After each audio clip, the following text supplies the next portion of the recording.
እሺ ተመልካቾች እንዴት ናችሁ? ከትናንትና ጀምሮ አንድ የሚመላለስ ጽሁፍ አለ። እኔጋም ሰዎች ሜሴጅ አድርገውልኛል። የኤለን መስክን ኤክስ ላይ የነበረ ሐሳብ ነው። እሱም በጥቅሉ ከታየ ኢትዮጵያ በታሪኳ የውጭ ቅኝ ግዛት ያልነበረባት ነች፣ ነገር ግን ረጅሙን ጊዜ በድህነት ያሳለፈች ነች የሚል አይነት ሐሳብ ያለበት ጽሁፉ መጀመሪያ የተጻፈው የፈረንሳይና የሴኔጋል ዜግነት ያላት ኢንተርፕረነር አለች ማጋቴ ዋዴ የምትባል እሷም ኤክስ ላይ ጽፋ ነበር። ኢትዮጵያ በታሪኳ የውጭ ቅኝ ግዛት ያልተገዛች ነፃነቷን አስከበራ የኖረች በጣም ኩሩ ሀገር ብትሆንም ግን በታሪኳ አብዛኛውን ጊዜ ከአህጉሩ ደሃ ሀገራት መካከል ትመደባለች የሚል ሀሳብ ያለበት እና ኤለን መስክ ይህን ሀሳብ ልክ ነው ብሏል። ፖስቱ ያለው እንደዛ ነው እና ብዙዎቹ ይህን ጉዳይ በዛኛውም በዚህኛውም ሳይድ ሲነጋገሩበት ተመልክቻለሁ። እኔ ጋር መልእክት መጥቷል። ግን የተወሰኑ ማለት የሚቻል ነው። ይህ ሀሳብ እውነትን ፓርሻሊ እውነት ያለው ሀሳብ አለ፣ ደግሞ በሌላ መነጽር መታየት ያለባቸው ሀሳቦች አሉ እና ዋናው የሀገራት የድህነት ምክንያትን ከሚዘረዝረው ዋይ ኔሽን ፌል ከሚለው መጽሐፍ ጋር አዋህጄ የተወሰነ ሀሳብ ልሰጣችሁ እፈልጋለሁ፣ የራሴንም ኦፒኒየን ለማሳየት። እየተደራረበ ነው እንግዲህ። ቅኝ ያልተገዛችው ኢትዮጵያ ደሃ ነች፣ ቅኝ የተገዛችው ቪየትናም ሀብታም ነች የሚልም ክርክር አለበት ውስጡ። ቅኝ ቢገዙም ግን የተሻለ ኢኮኖሚ ያላቸው ሀገራትም አሉ። አንዳንድ ሀገራቶች እንዳውም አንዳንዶቹ ቅኝ ከገዟቸው ሀገራት በተሻለ ብልጽግናን ያረጋገጡ ከኢኮኖሚ እድገት በላይ ወደ መበልጸግ የደረሱ ሀገራት መኖራቸውም በአንዳንዶቹ ኤግዛምፕል ይነሳል። ለምሳሌ ሁለቱም ኮሪያዎች በጃፓን ቅኝ የተገዙ ናቸው። በተለይ ልክ አንደኛው ዓለም ጦርነት አካባቢ ከ1910 በኋላ ሁለተኛው ዓለም ጦርነት እስኪጠናቀቅ ድረስ ቅኝ ግዛት ነው የነበረባቸው፣ ሰሜኗም ደቡቡም ማለት ነው። እንግዲህ ደቡቡ በጣም የተሻለ የኢኮኖሚ እድገት ላይ ነው ያለው። ሰሜኑ ግን ችግር ውስጥ ያለ ነው። የጃፓን ኢኮኖሚ በተመሳሳይ ጃፓን እንኳን ቅኝ ግዛት የተገዛ ኢኮኖሚ አይደለም፣ ግን ከጦርነት በኋላ በተለይ ከሁለተኛው ዓለም ጦርነት ከተጠናቀቀ በኋላ ከ1945 እስከ 1952 ያሉ ዓመታትን እና አሜሪካ የሚቆጣጠሩት ኢኮኖሚ ነበር። አሁን የጃፓን ኢኮኖሚ በጣም ትልቅ የሚባል ኢኮኖሚ ነው። የሲንጋፖርም ኢኮኖሚ ይነሳል። የሲንጋፖር ኢኮኖሚ ኦልሞስት ለ150 የሚሆን ዓመታት በእንግሊዝ ተይዞ የነበረ ነው። ከ1819 እስከ 1963 ድረስ ቅኝ ግዛት የነበረበት ነው። ኢቨን ጃፓንም የሁለተኛው ዓለም ጦርነት መጠናቀቂያ አካባቢ እነ ሲንጋፖርንም ስትቆጣጠር ነበር። የሲንጋፖር ኢኮኖሚ አሁን ኤግዛምፕል የሆነ ኢኮኖሚ ነው። ኢንግላንድ ህንድን በ100 ዓመታቶች ነው የገዛችው። ግን የኢንዲያ ኢኮኖሚ አሁን በዓለም ላይ ግዙፍ የሚባለው አይ ቲንክ እስከ 5 እኛ ላይ የሚዘረዘር ኢኮኖሚ ነው። ከእንግሊዝ ኢኮኖሚ እንደውም በጣም የተሻለ በጣም በፍጥነት የሚያድግ ኢኮኖሚ ነው የኢንዲያ ኢኮኖሚ። እነዚህ ሀገራት ግን ቅኝ ግዛት ነው ምክንያቱ ብቻ ማለት አይቻልም። ቅኝ ቢገዙም ድሃ የሆኑ የምዕራብ አፍሪካ በጣም በርካታ ሀገራት አሉ። በጣም ብዙ ሀገራት እንግዲህ እንደ አፍሪካ ውስጥ ኢትዮጵያ ብቻ ነች የምትጠቀሰው። ላይቤሪያ የተወሰነ ጥበቃ የነበራት ስለነበረች ነው ቅኝ ያልተገዛችው። ስለዚህ በፋክት ደረጃ ብንመለከት ኢትዮጵያ ነች። እኔ እዚህ ውስጥ ካሉት መልእክቶች ውስጥ ፋክት አለ። ኢትዮጵያ ቅኝ አልተገዛችም። ልክ ነው። በጣም ኩሩ ሀገር ነች። ልክ ነው። እነሱም የጠቀሱት ነው። ነፃነቷን አስከበራ የኖረች ሀገር ነች። ልክ ነው። ደሃ ነች ከተባለ ፓርሻሊ ልክ ነው። ኢትዮጵያ በጣም ሀብታም ነች ብለን የምንከራከርበት አይደለም። ክርክሩን ለመገምገም ግን የቅኝ ግዛት ብቻውን እንደ የሀብትም እንደ ድህነትም ምክንያት ማየት በቂ ነው ብዬ አላስብም። ዋናው ጥያቄ የሚሆነው ለምንድን ነው አንዳንድ ሀገራት የበለጸጉ የሆኑት፣ ለምንድን ነው ሌሎች ሀገራት የተዳከሙ ወይ ደግሞ ድሃ የሆኑት የሚለውን 2012 ላይ በወጣው የአሲሞግሉና የሮቢንሰን ዋይ ኔሽን ፌል ቱዴይ የሚለውን መጽሐፍ ብናነሳ ጥሩ ነው። ሀገራት የሚበለጸጉትም የሚደክሙትም በዋናነት በተቋሞቻቸው በተለይ ፖለቲካና ኢኮኖሚ ተቋሞቻቸው እንጂ ይሄ በጂኦግራፊ በባህል በቅኝ ግዛት ታሪክ አይደለም። እንደዛ ለመሆኑን አሳይቷል። በፕሩፍ መጽሐፉም ያሳያቸው አሉ። ኢትዮጵያን ሜንሽን የሚያደርግበትንም አቀርብላቸዋል። አሁን ለምሳሌ ኮሪያ፣ ደቡብ ኮሪያና ሰሜን ኮሪያው አንድ ባህል ነው ያላቸው፣ አንድ ታሪክ ነው ያላቸው፣ አንድ ቋንቋ ነው ያላቸው። ግን ሰሜኑ ድሃ ነው፣ በጣም ዋና ድሃ ማለት። ደቡብ ደግሞ በቃ የብልጽግና ተምሳሌት የሚባል ነው። የቴክኖሎጂ ኢንዱስትሪ በቃ ተቋማቶቻቸው በጣም ከፍተኛ ነው። የጃፓንም ኢኮኖሚ እንደዛ ነው። ቅኝ የተገዛ ኢኮኖሚ እንኳን ባይሆን ግን ጦርነት፣ አንደኛውም ሁለተኛው ዓለም ጦርነት ሲጎዳ የነበረ ነው። ግን በቴክኖሎጂ በኢንዱስትሪ በጣም ሪፎርም አድርጎ ኢኮኖሚው በጣም ከፍተኛ ነው። የሲንጋፖርም በተመሳሳይ ነው። ሪፎርም አድርጋለች። በቃ ለኢንቨስትመንት በጣም ምቹ የሚሆኑ ምህዳር ፈጥራለች። የሲንጋፖር ኢኮኖሚ በጣም ትልቅ ነው። የኢንዲያ ኢኮኖሚ የህዝብ ቁጥሯን ወደ ኢኮኖሚ ኮንቨርት አድርጋ በጣም ያደገኝ ነው። በምዕራብ አፍሪካ ያሉ ብዙ ሀገራት ከ1960 በኋላ ከቅኝ ግዛት እንኳን በኋላ ላይ ስቲል ድሃ ናቸው። ኦልሞስት ብዙዎቹ ማለት ነው። በኋላ ቶፕ 10 የሚባለውን በጂዲፒ በፐር ካፒታል ኢንከም በኤክስፖርት ሳይዝ በሂውማን ዴቨሎፕመንት ኢንዴክስ የአፍሪካ ሀገራትን ስታት ነግራቸዋለሁ። ግን ኢትዮጵያ ቅኝ አለመገዛቷ በጣም ኩራትና በጣም ከፍተኛ እድል ነው። ግን አለመገዛት ሀብት አይፈጥርም። ብቻውን አለመገዛት እንዴት ሀብት ይፈጥራል? ጠንካራ ተቋም ያስፈልጋል። የህግ የበላይነት ያስፈልጋል። የንግድ ነጻነት ያስፈልጋል። የተረጋጋ ፖለቲካ ያስፈልጋል። የሰው ሀብት ልማት ላይ ጠንክሮ መስራት ያስፈልጋል። ቴክኖሎጂ ፈጠራዎችን መቀበል፣ እነሱ ላይ ኢንቨስት ማድረግ ያስፈልጋል። ስለዚህ ቅኝ አለመገዛት ሀብታም አያደርግም፣ ቅኝ መገዛትም ድሃ አያደርግም። በከፊል ነው እውነትነት ያላቸው። ቅኝ አለመገዛት ሀብታም አያደርግም የሚለው በከፊል ነው እውነት የሚሆነው። ቅኝ መገዛትም ድሃ አያደርግም የሚለው በከፊል ነው እውነት የሚሆነው። ቅኝ ግዛት ብዙ ሀገራትን ጎርቷል።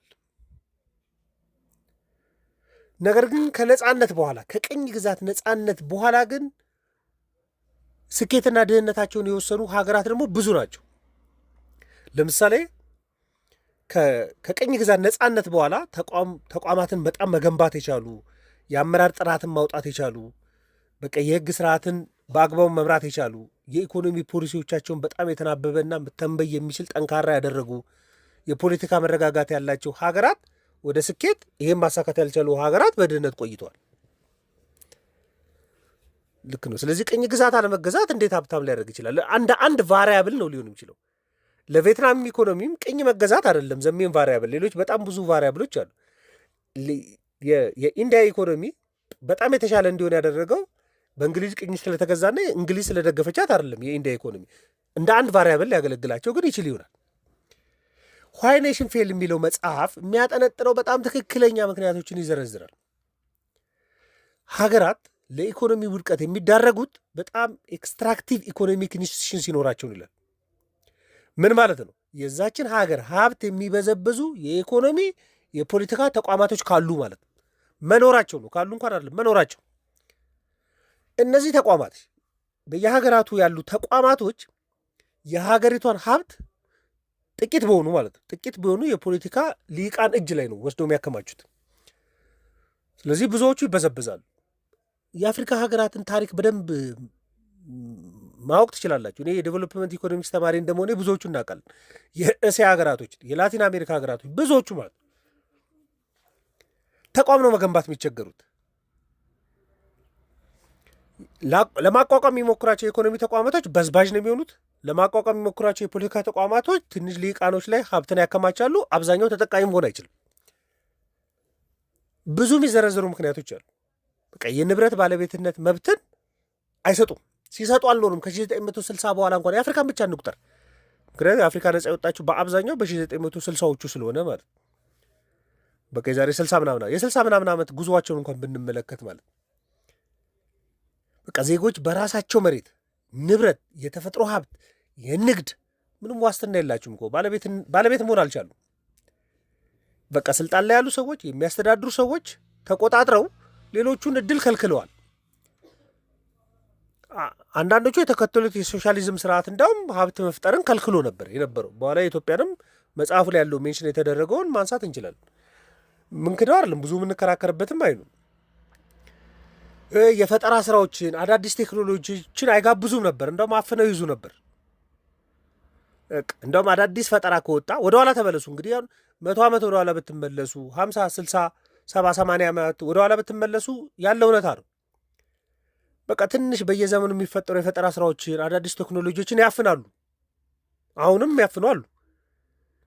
ምክንያቱም አዳዲስ ፈጠራ ከመጣ ህዝብ እየነቃ ከመጣ ህዝብ ዲማንድ ማድረግ የሚጀምር ከሆነ የነበረንን የፖለቲካ የብቸኝነት የበላይነት እናጣለን በሚል ለውጦችን ይከለክላሉ።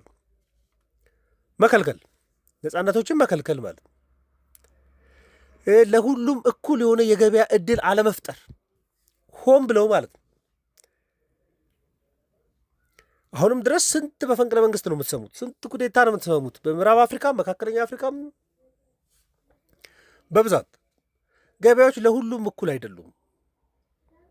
ፖለቲከኛ የሆኑ ሰዎች ከመንግስት ጋር የሚጠጋጉ ሰዎች ይቆጣጠሩትና አዳዲስ ወጣቶች፣ አዳዲስ ፈጠራ ሲመጣ፣ አዳዲስ ተፎካካሪዎች ሲመጣ ገበያ ውስጥ መግባት የሚችሉ አልሆኑ።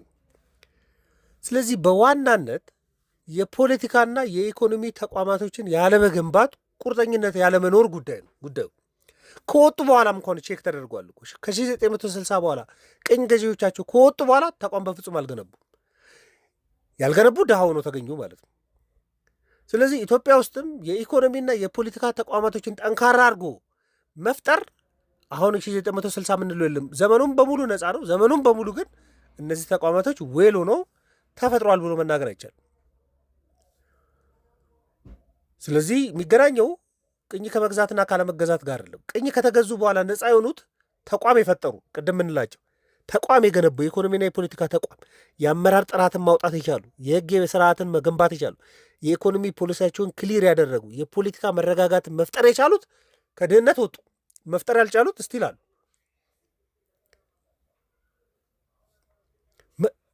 ዋይ ኔሽን ፌል የሚለው መጽሐፍ በተደጋጋሚ ነው ስለ ኢትዮጵያ የሚጠቅሰው። በጣም ብዙ ቦታ ላይ በተለይ ምዕራፍ 14 ምናምን አካባቢ ይመስለኛል በጣም ብዙ ሀሳቦች ነበሩ። እዚህ የኢትዮጵያ ኢኮኖሚ ሪቪው ላይም ይህን መጽሐፍ ሪቪው አድርጌላችሁ አውቃለሁ። ኢትዮጵያ ቀኝ ባትገዛም በጣም በጥሩ የሚታይላት ቀኝ አልተገዛችም። ኩሩ ሀገር ነች። ነፃነቷን አስከብራ ኖራለች። ነገር ግን ብዙውን ዘመን ስልጣን በጥቂት በፊት በነበሩት መጽሐፉ የሚጠቅሰው እንደሆም ከ1966 በፊት የነበሩትን ነው እና በጥቂት ንጉሳውያን መኳንንት እጅ ሀብት ተከማይቶ ነበር የነበረው። ስልጣንም ተከማይቶ ነበር የነበረው። የውስጥ ስርዓቶች በጣም በአምባገነንነት የተመሩ ነበሩ። ህዝቡን የሚያሳድጉ የኢኮኖሚ ስርዓቶች አልገነባችም ነበረ። በጣም ብዙ ጦርነት ውስጥ ያሳለፈ ኢኮኖሚ ነው የኢትዮጵያ ኢኮኖሚ። ብዙ ዘመን ካየ ነው የውስጥ ጦርነትም የውጭም ጦርነትም የነበረበት ኢኮኖሚ ነው። መጽሐፉ በተለይ እስከ 1966 የነበረችውን ኢትዮጵያ ነው በብዛት የሚያየው። ገበሬው የራሱን መሬት የሚያስተዳድርበት ስርዓት መሆኑን ይጠቅሳል። ፊውዳል የሆነ በዝባዥ የነበረ ስርዓት ነበር። ለብዙሃኖቹን ኢኮኖሚ ውስጥ ፓርቲስፔት የማያደርግ ስርዓት ነበር የነበረው። ከቅኝ ግዛት ጋር ባይገናኝም የኢንዱስትሪ አብዮቶች ሲኖሩ ቴክኖሎጂዎች ሲመጡ እንኳን እነሱን ተቀብሎ ለመጠቀም ችግር አንዳንዴ ተቃውሞም ይገጥማል። እሱ እንደው ሜንሽን የሚያደርገው ምንድን ነው ከኢትዮጵያ ጅቡቲ የተዘረጋ የነበረው ባቡር ላይ የተወሰኑ ተቃውሞች ምናምን የነበሩትን ሜንሽን ያደርጋል። ምክንያቱም በዛ ወቅት ላይ የነበሩ ብሎ የሚያምነው ምንድን ነው ህዝቡ ከነቃ እኛም መታዘዝ ያቆማል የሚል ስጋት አለ። ከቴክኖሎጂ ጋር ህዝቡን ለማገናኘት ያሉ ስጋቶች አሉ። እነሱም በሙሉ ኢኮኖሚ ሲጎትቱ እንደኖሩ ነው። ከ1966 በኋላም ደግሞ ንጉሳዊ ስርዓቱ በደርግም ሲተካ መሬት ለአራሹ በመብትነት ቢሰጥም ግን ደግሞ አምባገነንነት የሶሻሊዝም ስርዓቱ መጣ። የዜጎችን የግለሰቦችን የኢኮኖሚ ነጻነት የሚከለክል ሆነ። መጽሐፉ 2012 ላይ የተጻፈው ከዛ በፊት ያሉትን ነው ሪቪው የሚያደርግ የነበር። ግን እኛ እንኳን በምናውቀው ተቋማቶች መገንባት፣ የኢኮኖሚ ተቋማቶች መገንባት፣ የፖለቲካ ተቋማቶችን መገንባት ቅኝ ከመገዛትና ካለመገዛት ጋር የሚያገናኘው ዳይሬክት ሪሌሽንሽፕ የለም። እንደ አንድ ቫሪያብል ሊቆጠር ይችላል። አሁን ሀገራት ጂኦግራፊ ማሳበብ አይችሉም። ተራራማ ስለሆንኩ ማለት አይችሉም። ተራራማ ሆኖ ያደጉ ሀገራት አሉ። የሚታረሰው መሬት 10 ከመቶ ብቻ ነው ከሀገሬ ላይ ምናምን የሚል ሰበብም የለም። 10 ከመቶ ብቻ ሆኖ ያደጉ ሀገራት አሉ። 60 ከመቶ ለግብርና የሚያገለግል መሬት ይዘው ያላደጉ ሀገራትም አሉ። የባህር በር ስላላቸው ያደጉ ሀገራት አሉ። የባህር በርም ኖሯቸው ያላደጉ ሀገራት አሉ። የባህር በርም ሳይኖራቸው ያደጉ አሉ። ህዝቤ ብዙ ነው ትንሽ ነው። ለምሳሌ ብዙ ህዝብም በ100 ሚሊዮንም ህዝብ ይዘው እንደ ኢትዮጵያ ለኢኮኖሚ ለማደግ የሚቸገሩ ገና የሚሞክሩ ሀገራት አሉ።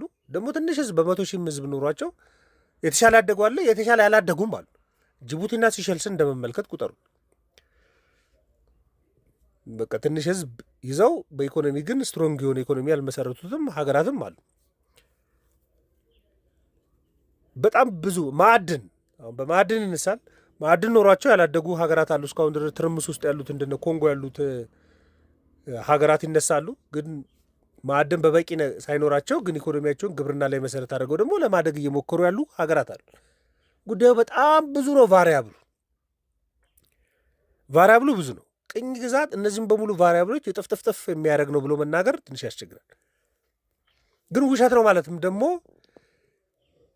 ትንሽ ያስቸግራል። ፓርሻል እውነትነት እንኳን ቢኖረው ግን ብዙውን ከተመለከት ግን አንዱ ቫሪያብል ነው ቅኝ ግዛት እንጂ ቅኝ ስለተገዙ ተቋማቶቻቸውን ቅኝ ስለተገዙ የተበዘበዙ ሀገራት ብዙ ናቸው። ቅኝ ስለተገዙ አሁንም ድረስ ከቅኝ ገዢዎቻቸው ለመላቀቅ የተቸገሩ ብሔራዊ ባንኮቻቸውን ማላቀቅ የተቸገሩ የምዕራብ አፍሪካ ሀገራት አሉ። አሁንም ቅኝ ተገዝተዋል ረጅም ዘመን ግን ያው ናቸው አሁንም። ስለዚህ ከዛ በኋላ በፈጠሩት ኮሚትመንት ነው የአንድ ሀገር ኢኮኖሚ።